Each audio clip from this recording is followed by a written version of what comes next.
नमः संस्कृताय मित्रों। आज हम लोग भारतीय दर्शन सार जो संस्कृत गंगा से प्रकाशित है उसके वेदांत सार विषय के द्वितीय भाग को लेकर के आपके सामने प्रस्तुत हैं। चलिए आइए शुरू करते हैं। साधन चतुष्टय, तो ये क्या है? साधन चतुष्टय। साधन चतुष्टय में 4 साधन बताए गए हैं। तो पहला साधन नित्यम अनित्य वस्तु विवेक, यह लौकिक एवं पारलौकिक फल को भोगने के प्रति वैराग्य, समदम उपरित तितिक्षा समाधान श्रद्धा आदि 6 प्रकार की जो संपत्ति है, और अंतिम में मोक्ष प्राप्ति के प्रति इच्छा। ये 4 साधन बताए गए हैं। इसकी जो उक्ति है नीचे लिखी हुई है संस्कृत वाक्य, साधनानि नित्यानित्य वस्तु विवेके मूत्रार्थ फल भोग विराग समाधि षट्क संपत्ति मुमुक्षुत्वानि। ये सीधा लाइन पूछ लेता है। ये साधन है कौन कौन से? नित्यानित्य वस्तु विवेके मूत्रार्थ फल भोग विराग समाधि षट्क संपत्ति मुमुक्षुत्वानि। ठीक है, वेदांत सार की लाइन। आगे देखते हैं। इनमें एकमात्र ब्रह्म ही वस्तु है, इसके अतिरिक्त अन्य सभी कुछ अनित्य हैं। इस प्रकार समझना ही नित्य अनित्य वस्तु विवेक है। ये जो ऊपर साधन चतुष्टय बताए गए हैं तो उनका अलग अलग निरूपण कर रहे हैं, समझा रहे हैं।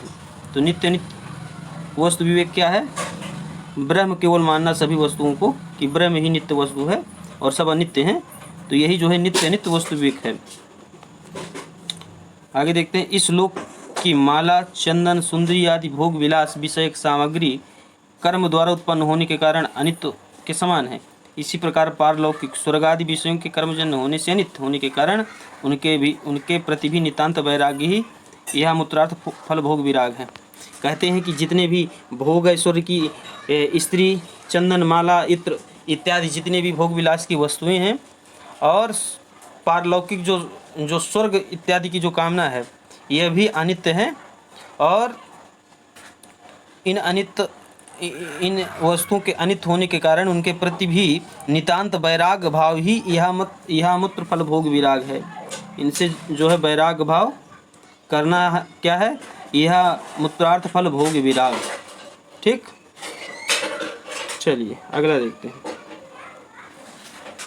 अब कहते हैं अहिका नाम स्वर्ग चंदन वनितादि विषय भोगा नाम कर्म जन्यतया नित्यत्व वदा मुस्मिकाणाम अपमृतादि विषय भोगा नाम अनित्यतया तेभ्यो नितराम विरति रिहा मूत्रार्थ फल भोग विरागा। जो ऊपर बताए हैं उसको बता रहे हैं। ठीक, अब साधन चतुष्टय देखें। नित्यानित्य वस्तु विवेक, नित्य अनित्य वस्तु का विवेक, एवं मूत्रार्थ फल भोग विराग, इस लोक एवं परलोक विषय भोगने के प्रति वैराग्य भाव, समाधि षट्क संपत्ति समदम उपरति तितिक्षा समाधान श्रद्धा, इन 6 प्रकार की संपत्ति से संपन्न होना, और मुमुक्षुत्व मोक्ष की प्रबल इच्छा का होना। ये साधन चतुष्टय हो गया। अब देखते हैं समाधि षट्क संपत्ति।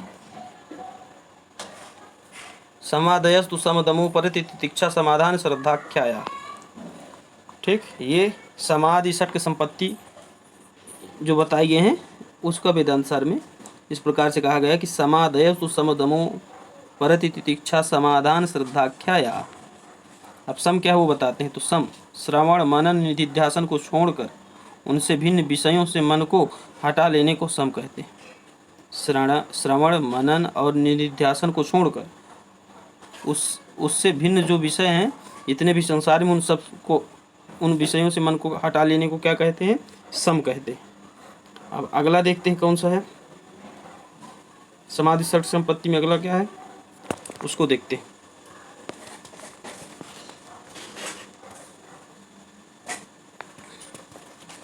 तो अगला है समस्तावत् श्रवणादि व्यतिरिक्त विषयभ्यो मनसो निग्रह।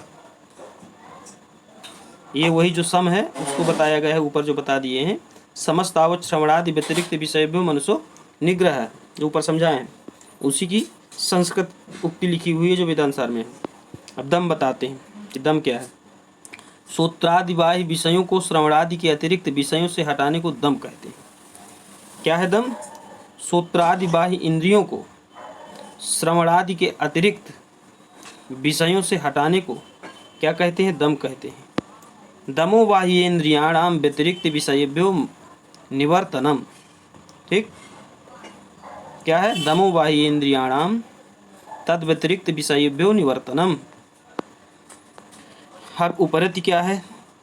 तो कहते हैं अतिरिंद्रिय मन और सूत्रादि बाह्य इंद्रियों को अपने विषय से निवृत्त कर लेने पर श्रवण आदि के अतिरिक्त विषयों से इनका उपरत हो जाना अर्थात फिर से विषयों की ओर प्रवृत्त होने का उत्साह न रह जाने से स्थिर हो जाना उपरति है। क्या कहते हैं? अतिरिंद्रिय मन, मन जो है क्या है? एकादश इंद्रिय है, तो इसको पंच ज्ञानेंद्रिय, पंच कर्मेंद्रिय की भोग इंद्रिय, तो इसको अतिरिंद्रिय कहा। तो अतिरिंद्रिय जो मन है और सूत्रादि जो बाह्य इंद्रियों को अपने अपने विषय से निवृत्त कर लेने पर श्रवण आदि के अतिरिक्त विषयों से इनका उपरत हो जाना अर्थात फिर से विषयों की ओर प्रवृत्त होने का उत्साह न रह जाने से स्थिर हो जाना उपरति है। ठीक, इसका संस्कृत में है निवर्तितानाम एतेषां तद्व्यतिरिक्त विषयेभ्यो उपरणम उपरति अथवा विहितानाम कर्मणाम विधिना परित्याग। तो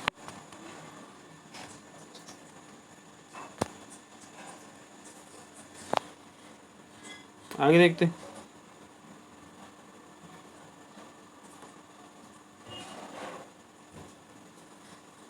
अथवा संध्या वंदन अग्निहोत्र आदि अवश्य करणीय वेद विहित कर्मों का श्रुति और स्मृति में बताई गई विधि से परित्याग कर देना अर्थात संन्यास ग्रहण कर लेना ही उपरति है। वेद विहित जो कर्म हैं उन सभी कर्मों से अपने को अलग कर लेना, संन्यास ले लेना, ये उपरति है। तितिक्षा क्या है? शीत उष्ण मान अपमान लाभ हानि जय पराजय निंदा स्तुति हर्ष शोक आदि द्वंद्वों को सहन करना तितिक्षा है। जितने भी जो है गर्मी ठंडी मान अपमान लाभ हानि जय पराजय निंदा स्तुति सुख दुख आदि जो भी द्वंद्व आते हैं जीवन में सबको सहन करना क्या है? तितिक्षा है। तितिक्षा शीतोष्णादि द्वंद्व सहिष्णुता, तितिक्षा शीतोष्णादि द्वंद्व सहिष्णुता। ठीक, अब इस प्रकार से प्रश्न पूछा जाता है, कह दिया शीतोष्णादि द्वंद्व सहिष्णुता का, तो तितिक्षा समाधान श्रद्धा दम, तो सही उत्तर हो जाएगा तितिक्षा। शीतोष्णादि द्वंद्व सहिष्णुता तितिक्षा।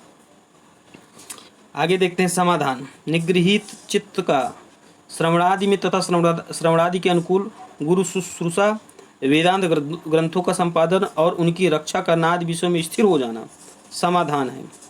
कहते हैं निगृहीतस्य मनसः श्रवणादौ तदनुगुण विषये च समाधि समाधानम।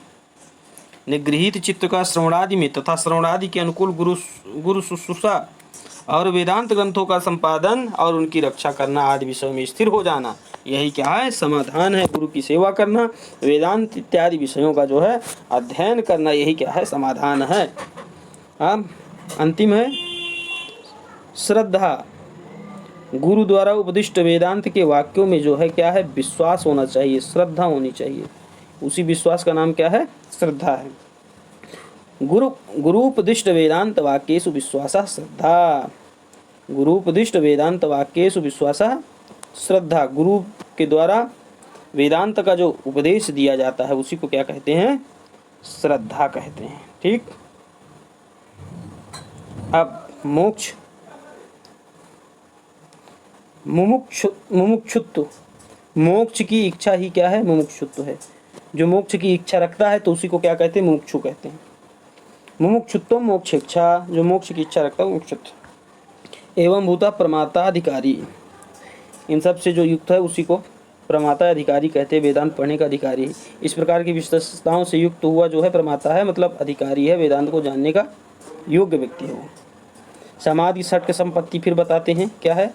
सम दम उपरति तितिक्षा समाधान श्रद्धा, जो ऊपर बता दिए हैं परिभाषाओं के सहित। अब आगे देखते हैं वेदांत का द्वितीय अनुबंध विषय।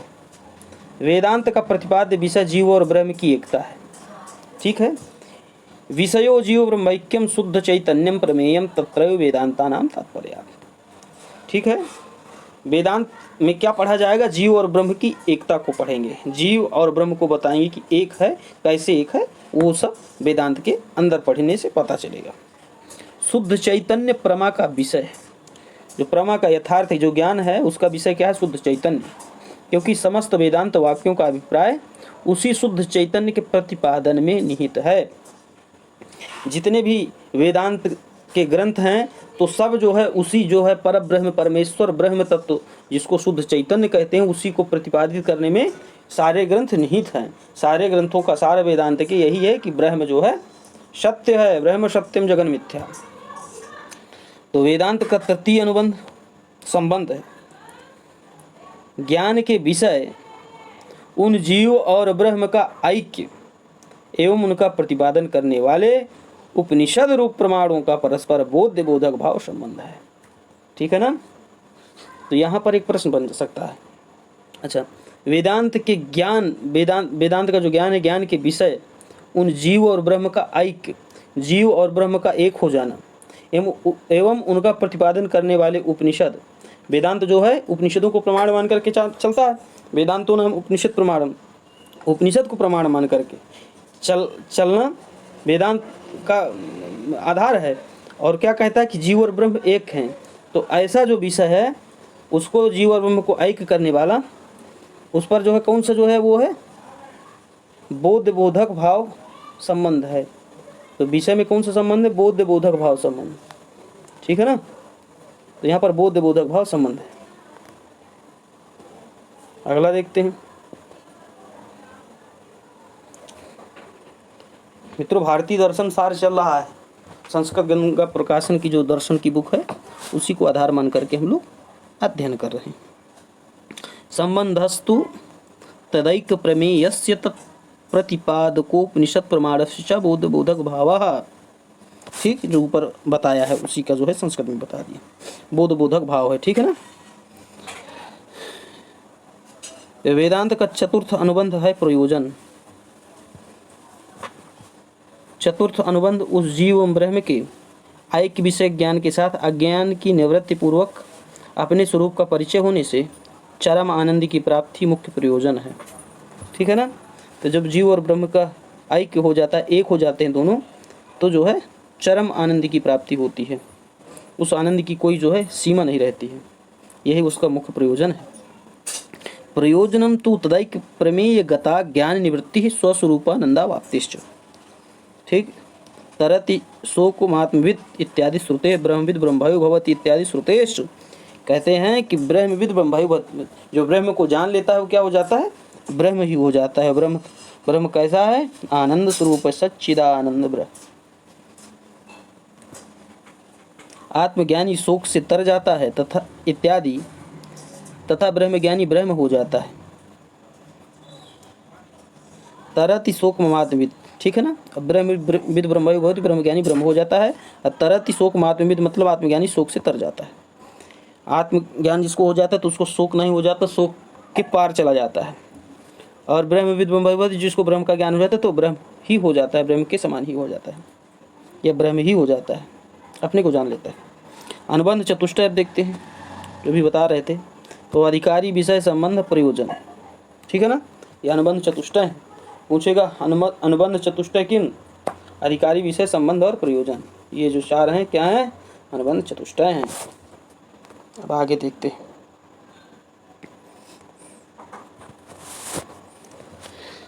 अध्यारोप, रस्सी में सर्प के आरोप के समान वस्तु में अवस्तु का आरोप ही अध्यारोप है। ठीक, यहाँ पर कहते हैं असर्प भूतायाम रज्जौ सर्पारोपवत वस्तुन्य वस्तुआरोपो अध्यारोप।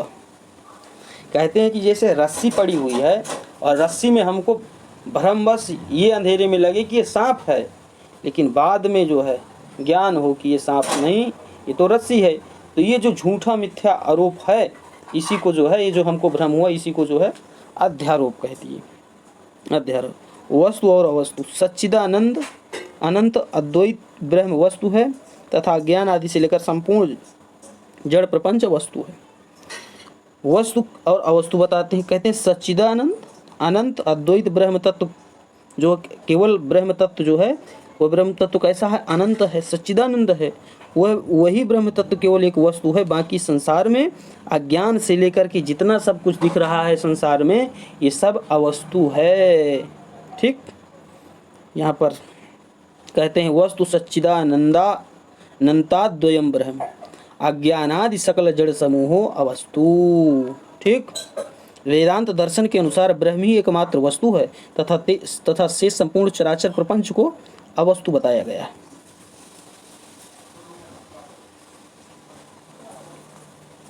जिस प्रकार वस्तु रस्सी में अवस्तु सर्प का अध्यारोप है, उसी प्रकार वस्तु ब्रह्म में अवस्तु जगत का अध्यारोप है। जैसे रस्सी को देख करके सर्प का जो है झूठा ज्ञान हमको होता है, मिथ्या ज्ञान अध्यारोप होता है, उसी प्रकार से ब्रह्म को देख करके हमको संसार का अध्यारोप हो जाता है। अज्ञान क्या है? अज्ञान तो सत और असत दोनों से विलक्षण होने से अनिर्वचनीय त्रिगुणात्मक ज्ञान विरोधिता तथा भाव रूप से यत्किंचित ऐसा कहते हैं। अज्ञान क्या है? अनिर्वचनीय है, त्रिगुणात्मक है, ज्ञान विरोधी और भाव रूप से, इसको यत्किंचित ऐसा कहते हैं। अज्ञानम तु सद असद्भ्याम अनिर्वचनीयम त्रिगुणात्मकम ज्ञान विरोधी भाव रूपम यत्किंचिदिति। ठीक है, अनिर्वचनीय त्रिगुणात्मक ज्ञान विरोधी भाव रूप से यत्किंचित ऐसा कहते हैं। अज्ञान के भेद, अज्ञान के दो भेद है, समष्टि और व्यष्टि। अज्ञान कितने प्रकार का है? दो प्रकार का, समष्टि और व्यष्टि। समष्टि अज्ञान क्या है ये देखते हैं। तो समष्टि यह अज्ञान समष्टि के अभिप्राय से एक है और व्यष्टि के अभिप्राय से अनेक कहा जाता है। जैसे समष्टि समूह के अभिप्राय से यह वन है, इस प्रकार एकत्व का कथन किया जाता है।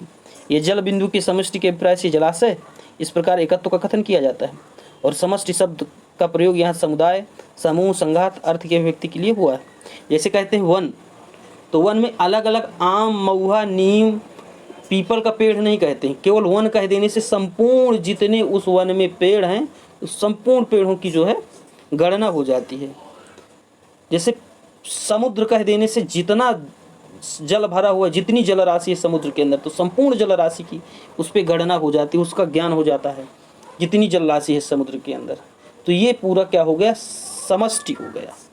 एक एक की गणना न करके संपूर्ण की जब गणना की जाए तो ये जो है समष्टि हो गया। ये अज्ञान का जो है भेद है। कहते हैं यह अज्ञान समष्टि के अभिप्राय से एक है और व्यष्टि के अभिप्राय से अनेक। तो ये जो है समष्टि के अभिप्राय से समुद्र इत्यादि, वन इत्यादि, ये जो है समष्टि के अभिप्राय से है। और व्यष्टि के, तो व्यष्टि कहते हैं यह एक सूचक है। व्यष्टि का अभिप्राय है वृक्ष, एक वृक्ष हो गया। इसी प्रकार एक जीव में स्थित अज्ञान का कथन उसके व्यष्टि रूप को प्रकट करता है। ठीक है ना, इसे जीव कह दिया, एक जीव कह दिया, ठीक है ना, तो वो जो है क्या हो गया? व्यष्टि रूप हो गया। तो इस प्रकार से समष्टि व्यष्टि हुआ। अब आगे देखते हैं।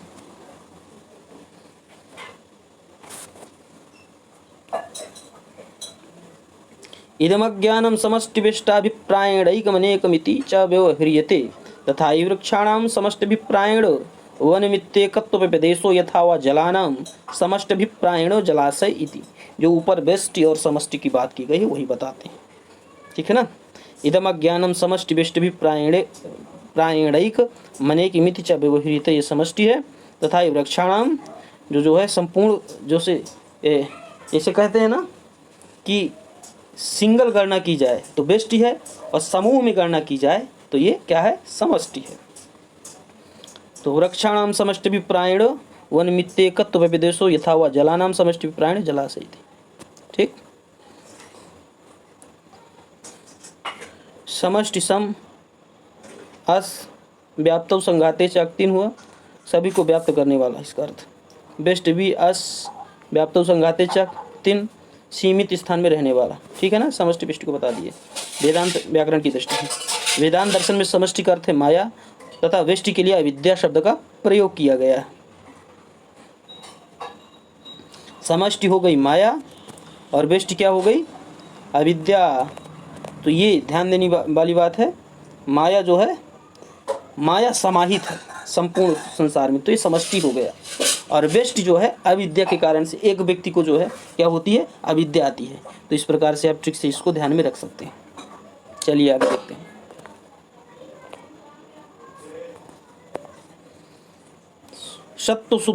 सत्व शुद्ध विशुद्धिभ्याम माया विद्ये चते मते, ये पंचदशी में जो है ये बात कही गई है। अज्ञान की यह समष्टि माया उत्कृष्ट ईश्वर उपाधि होने के कारण विशुद्ध सत्व प्रधान से युक्त है। ठीक है, अज्ञान की ये जो समष्टि रूपी माया है, तो उत्कृष्ट ईश्वर जो है उत्कृष्ट उपाधि के कारण जो है ये विशुद्ध सत्व प्रधान युक्त होती है। ठीक है ना। इससे उपहित हुआ चैतन्य समस्त अज्ञान राशि का प्रकाशक होने से सर्वज्ञता, सर्वेश्वरता, सर्वनियामकता आदि गुणों से युक्त अव्यक्त अंतर्यामी जगत का कारण और ईश्वर कहा जाता है। ठीक, यह सर्वज्ञ सर्वविद इति श्रुते, जो सर्वज्ञाता सर्वविद है इत्यादि श्रुति प्रमाण है। आगे देखते हैं। वेदांत के सृष्टि क्रम में ब्रह्म के पश्चात ईश्वर का स्थान है। ईश्वर को जगत का कारण होने के कारण, शरीर आनंद की प्रचुरता के कारण आनंदमय कोश, सभी कुछ विलीन होने के कारण सुषुप्ति एवं लय स्थान कहा जाता है। ठीक है ना। एवं विष्टि निकृष्टोपाधितया मलिन सत्व प्रधान एतदुपहित चैतन्य मल्पज्ञत्वानीश्वरत्वादि गुणकम प्राग इत्युच्यते एका ज्ञानावभासकत्वात्। यह जो है संस्कृत की उक्ति है। बेस्ट निकृष्ट उपाधि से युक्त होने के कारण मलिन सत्व प्रधान होती है। इस उपाधि से युक्त चैतन्य अल्पज्ञता एवं असक्तता आदि गुणों वाला होने से व्यष्टिगत एक ही अज्ञान का प्रकाशक होने के कारण प्राज्ञ कहा गया है। इसको क्या कहा गया? प्राज्ञ कहा गया है। इस जीव की व्यष्टि रूप उपाधि अहंकार आदि का कारण रूप होने से कारण शरीर तथा आनंद की प्रचुरता एवं चैतन्य को कोष के समान ढक लेने के कारण आनंदमय कोष। ठीक है ना। तो ये आनंदमय कोष और जो है आनंदमय कोष की बात की गई इस पे। अब आते हैं जो है ये सारणी बनी हुई है, इसको देखते हैं।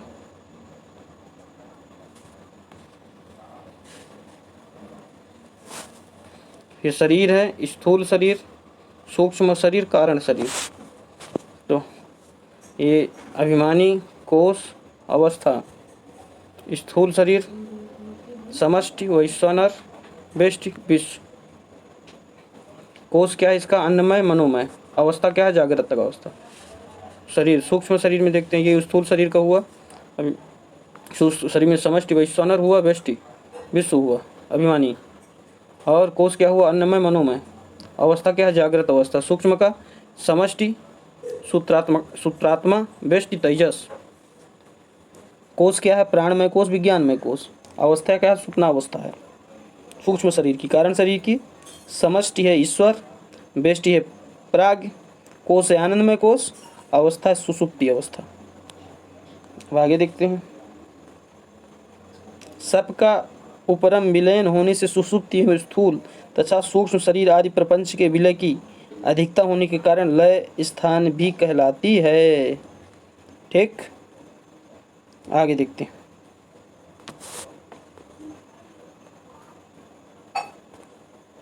मित्रों, अब आज इतना ही रखते हैं, थोड़ा सा और कर लेते हैं, इसके बाद इसको विराम करते हैं। अगले चैप्टर में करेंगे, भी वीडियो ज़्यादा लेंदी हो जाएगा। समष्टि रूप अज्ञान से उपहित चैतन्य की ईश्वर संज्ञा है। ईश्वर क्या है? समष्टि रूप अज्ञान से उपहित चैतन्य है। व्यष्टि रूप अज्ञान से उपहित चैतन्य की जीव संज्ञा। जीव क्या है? व्यष्टि रूप अज्ञान से उपहित है। अथवा प्राज्ञ संज्ञा। प्राज्ञ कौन है? जीव है।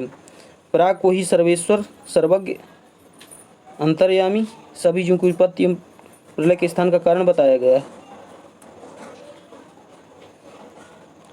एष सर्वेश्वरा, ऐसा सर्वज्ञ, ऐसा अंतर्यामी, एष योनि सर्वस्य प्रभवाप्ययौ ही भूतानाम।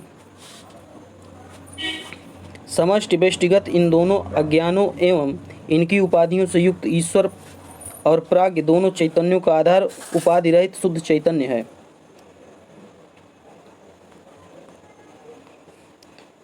समष्टि व्यष्टिगत इन दोनों अज्ञानों एवं इन उपाधियों से युक्त ईश्वर और प्राज्ञ दोनों चैतन्यों का आधार उपाधि रहित शुद्ध चैतन्य है। वही तुरीय इस नाम से भी कहा जाता है। अद्वैत ब्रह्म को ही चतुर्थ मानते हैं।